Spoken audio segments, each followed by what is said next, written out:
Hey guys, Keaton here with TechSmart, and today we're going to be talking about 25 reasons why you're going to want to buy the Apple iPhone 5S over the brand new Samsung Galaxy S5. So we recently did a video covering the exact opposite and reasons why you'd want to buy the S5 over the 5S. So if you guys want to check that video out, the link can be found right below that like button. So without further ado, let's go ahead and get started. So first here, it is the build quality, and the Apple iPhone 5S is made out of aluminum, which definitely feels a lot more premium. So typically Samsung makes their products out of plastic, and the S4's plastic build quality was just horrendous. It was slimy, it was disgusting, and they kind of built on that with the Galaxy S5, and I like it a little bit more, but those changes really do not compare to the aluminum build quality found on the Apple iPhone 5S. So the main thing that I'm a big fan of is the fact that it just feels a lot more solid in the hands than just plastic, which kind of gives you that feeling that the phone isn't too solid. And also, if you go ahead and wake up, typically the aluminum is nice and cold, so that's just a cool feeling when you get in the morning and you pick up your iPhone. It's just one of those things that I've kind of just taken into account over the years, from owning MacBooks to iPod Touches to now the iPhone 5S, and I think that feature just alone there, with the build quality being that much more superb, is definitely worth it. So for reason number 2 here, it's the home button. So on the iPhone 5S we have the standard home button that you'd see on pretty much every other Apple product out there, but the difference is it features Touch ID. So Touch ID, in case you were unaware, is just basically placing your finger on the home button and it will just unlock it. It's the fingerprint mechanism that everyone talks about, which is quote unquote the main selling feature for the Apple iPhone 5S, for just being that much more secure, but I think of it as just being easier to press. So with the Galaxy S5's home button, I find it to be quite mushy, and although it does feature a similar fingerprint mechanism, you have to slide down, and it can be a bit awkward if you were switching from an iPhone 5S to a Galaxy S5, but as with just the iPhone 5S, it's so simple. You just place your fingerprint, whatever one you want to assign, and you're all good to go. So I really was a big fan of the home button on the Apple iPhone 5S. So up next here, it's the smaller display. So I'm always a bigger fan of having a bigger display because you can do a lot more with it, but for some people, just a bigger display isn't easy to manage. Having a 4-inch display on the iPhone 5S versus the 5.1-inch 1080p display found in the Samsung Galaxy S5 isn't really a comparison at all. People want a smaller display because it can be easier to hold in the hand, and that's definitely a valid claim. And I know for some people, that's just all they really want. They want a product made by a company that everyone else has, and I personally feel that it can be easier to manage. Needless to say, I'm still a big fan of a bigger display, but if you want a display that is easier to manage and hold in the hand and pretty much be able to touch the entire phone with just one hand, the iPhone 5S is most definitely the best choice. So moving on here, it is the App Store. So unlike the Google Play Store, which a developer can make a application intended for one device and then it can be stretched for other devices, Apple Store isn't exactly like that. So some applications are specifically made for the iPhone, some are made for tablets, and I know there's a very similar comparison to the Google Play Store, but the main point I'm trying to make here is the compatibility isn't as always the same. There's no Apple applications found in the Google Play Store, but there is Google applications found on the Apple App Store, these being Hangouts, Google Drive, etc., but you don't see Pages or Passbook or any of those cool applications that we'll be talking about a little bit later on the Google Play Store. And for that exclusivity and applications that I personally use on a daily basis, I think the App Store is a no-brainer on the 5S. So for reason number 5 here, it is iMessage. So I use iMessage on a daily basis. I use it on my iMac, my Mac Pro, my MacBook Air, my iPhone, etc. You get the point. I use it for every single one of my devices because I am a big fan of it. From the emojis, which can get annoying, to just the compatibility and versatility, it has just become a big component of my life that I just rave about on a daily basis. The only kind of gripe I have here about the messaging system on Apple's devices is using the standard text messaging client. It looks ugly. You don't know when someone's read the message or is responding back. And I wish a similar system would be incorporated for any device using that. And I know that would be a big stretch for Apple, but it would just allow me to get over that hump of just hating that alternative text messaging screen, because it is truly ugly. And it's even gotten to the point where I will tell people, you need to figure out a way to use iMessage because it is so much cleaner than just the standard text messaging client, or hop on over to Hangouts, which is also compatible with the iPhone 5S. So transitioning on to the next point here is moving out of the house. So when you take your phone out and about, presuming you do leave your house or place of residence, you're going to want to be able to see the display, and most often the sun is shining. So put two and two together there. It's not hard to see that if your display isn't bright enough, you won't be able to use your phone at all. And when comparing the iPhone 5S to the Galaxy S5 and switching it all the way up to max brightness in the sun, the iPhone 5S definitely looks a lot better, and you can just see the details where the Galaxy S5's colors just look washed out, and it just wasn't the same experience as it would be on the iPhone 5S. So for reason number 7 here, and it kind of ties into reason number 3, I just found the phone being easier to handle than the Galaxy S5, and this really is a testament to the build quality and those chamfered edges that are just easy to hold over a rounded phone.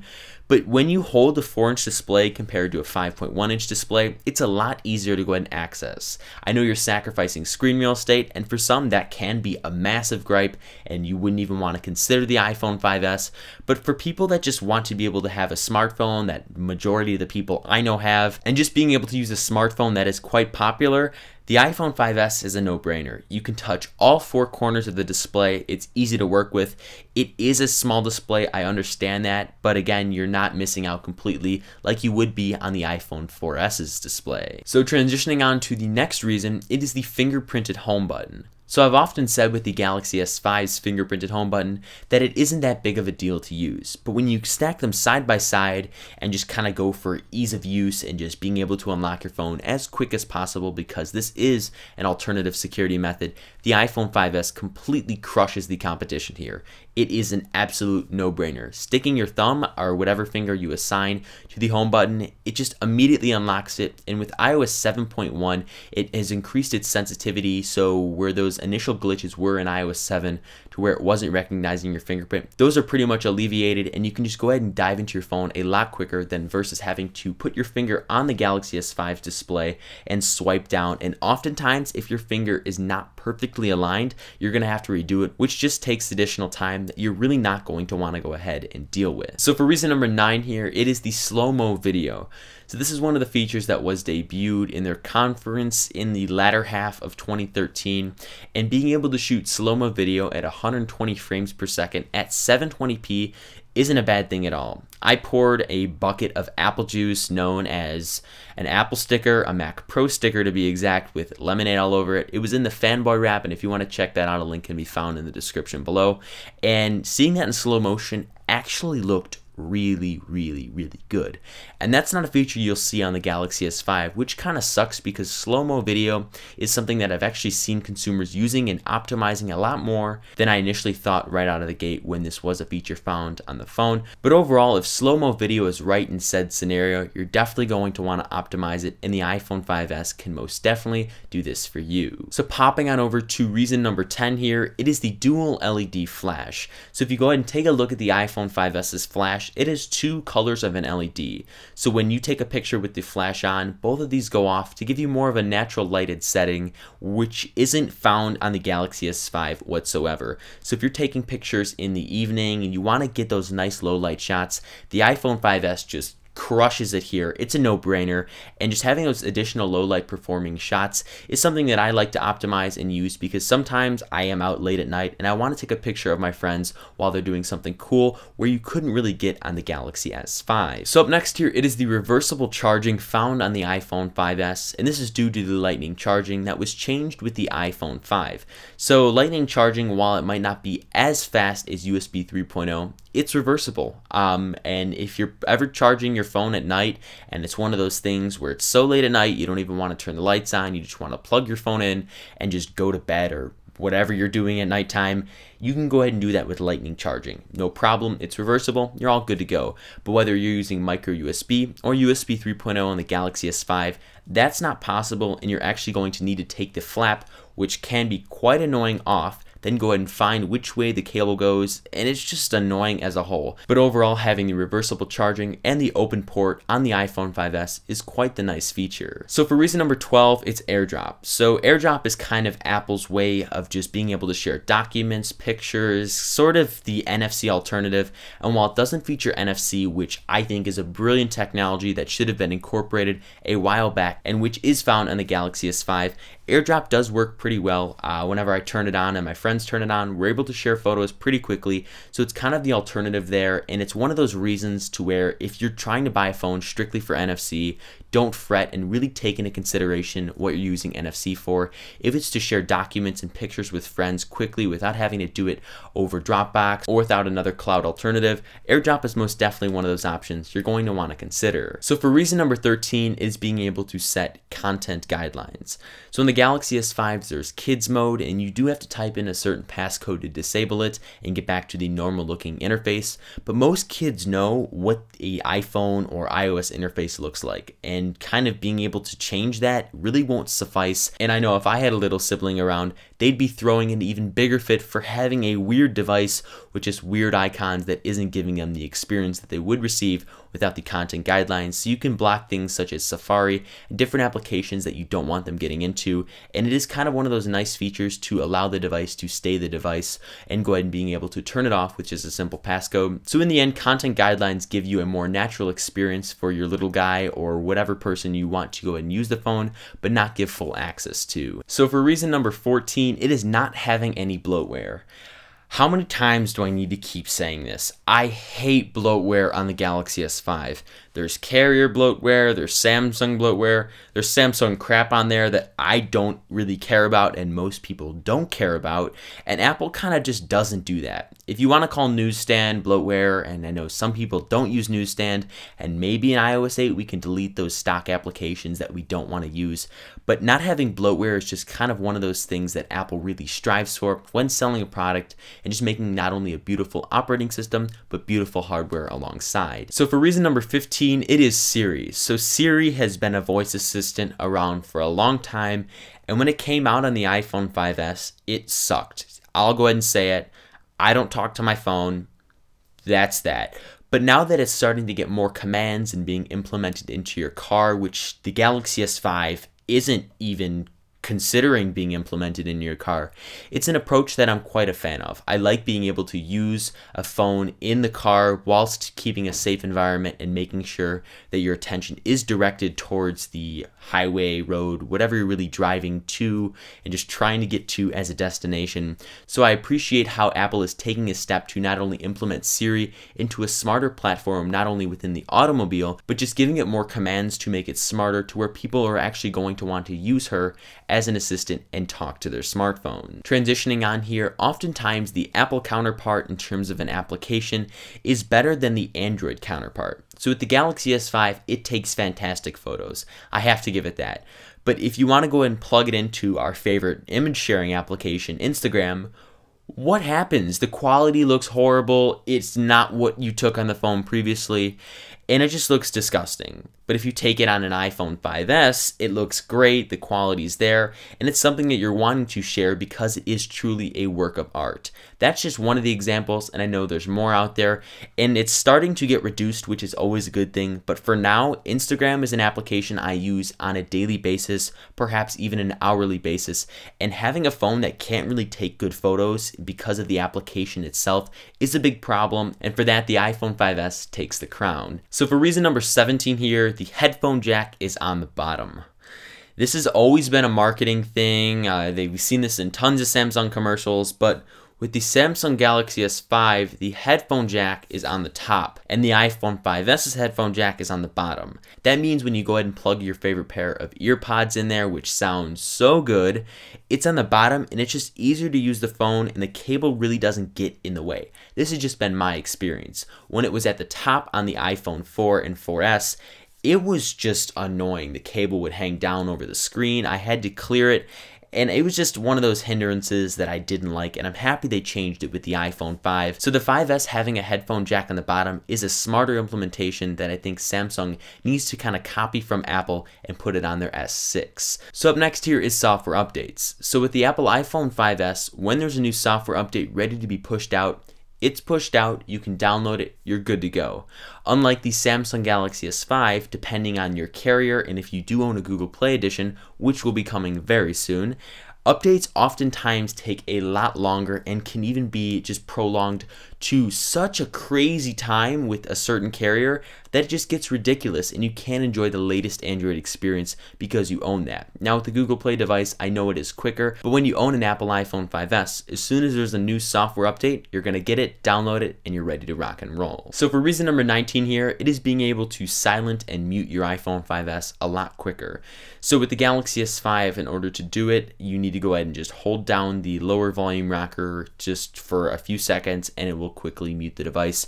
But with the iPhone 5S, you can keep the volume at whatever level you personally like, and just when you want to mute the phone to only vibrate, you can hit the vibrate mute switch on the side and you're good to go. It's a lot easier and it's one of those smarter implementations that I am fond of on the iPhone 5S. So for reason number 20 here, it is having a better resale value with the iPhone 5S. So looking at some charts here, once you go ahead and purchase a phone and assuming it's in fair to good condition, it's going to sell a lot higher than you would receive for your Galaxy S5 as time elapses. And just looking at this S4 and comparing it to the 5S, if you want to go down that route, it sells for a decent amount more. And if you go ahead and buy a phone and want to resell it to get the latest and greatest, which would be the iPhone 6, you can go ahead and do that and only have to spend a fraction amount of the cash you would if you went with the Galaxy S5, and then you would have to spend more to get the latest Galaxy device out there. So overall, having a better resale value on the 5S is just the smarter option to go with. Transitioning on to the next reason here, it is navigating the settings menu. So for me, I'm always navigating the settings menu on my 5S, and I just sometimes change who's blocked in my contacts to what applications do get the location service, and it's very easy to navigate. You know where everything is. But with the Samsung Galaxy S5, it is a real delight. There are so many circular icons which look good from a UI standpoint, but are so confusing, it doesn't look good when you minimize all the tabs. What was Samsung thinking here? So for ease of use and being able to navigate the settings menu, the iPhone 5S completely crushes the Galaxy S5. For reason number 22 here, it is having a plan for the future. So the Apple iPhone 5S is planning to have implemented CarPlay within many vehicles coming out in 2014, 2015, etc. And everyone will be able to use their phone, their favorite phone, depending on the person, in the car whilst being able to keep your eyes directed to the road and just being a safe driver all around. This includes being able to use maps, messages, music, Siri, etc. And it's just a very brilliant plan to get iPhone users using their phones in the car with CarPlay versus having to use subsidiaries such as a horrible GPS navigation system, and being able to use Apple Maps, which is a service I like a lot, and it works a lot better than the standard navigation, which is oftentimes outdated. But Samsung does not have a plan to have this implemented in your car in a smarter fashion to where it is not only safe, but just a lot more efficient for the user. So the iPhone 5S is probably the phone you're wanting to go with if you are buying an automobile that does have CarPlay, and if you want to go ahead and future-proof your experience with Apple in the future. Transitioning on to the next reason here, it is the camera application.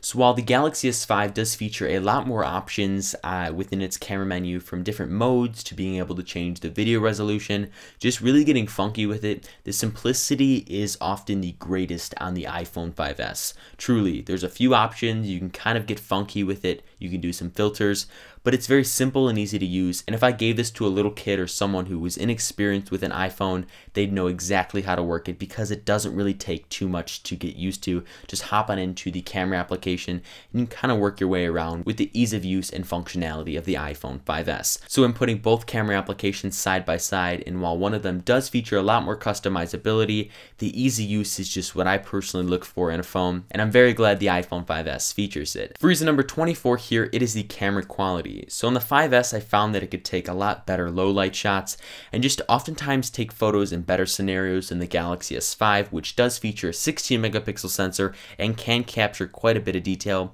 I just found that the iPhone 5S would oftentimes take better pictures and just display a lot more detail than the Galaxy S5, but don't rule the Galaxy S5 out here. It does take fantastic photos. Just when putting them side by side, I'd have to give the crown to the iPhone 5S. Finally, for reason number 25 here, it is Passbook. So when it was introduced in iOS 6, I really didn't use it at all because I didn't really find it to be worth my time and for the integrations that was currently in place. Now that airline companies and Starbucks have really started to implement their technology within, I use it every single day. When I go to Starbucks to get coffee, I'm always using the Passbook, and I know similar technology is featured within Starbucks' app, but when airline companies allow you to check in via their application and have your mobile boarding pass sent to Passbook, it kind of just changes the game. I hate printing things out. I'm a big fan of just conserving paper, and just rocking and rolling through security and getting on the plane with just your mobile boarding pass is just great all around. So in the end, I'm a big fan of Passbook on the 5S, and I think you guys will be too if you are traveling or using Starbucks or just technologies implemented within Passbook. Thank you guys so much for watching this video where we talked about 25 reasons to purchase the iPhone 5S over the Samsung Galaxy S5. If you guys enjoyed this video, go ahead and throw me a like down below. Also, go ahead and drop me a comment down below letting me know if you guys are going to purchase the iPhone 5S or the Samsung Galaxy S5, and if so, let me know the reasons for why you're purchasing said device. Finally, go and subscribe to the channel to be notified when a brand new 25 reasons to go ahead and purchase said device is released, because trust me guys, we got a lot more coming, and also stay tuned as a lot more wearable content will be coming to the channel in the next few weeks. Thank you guys once again, and I look forward to seeing you in my next video.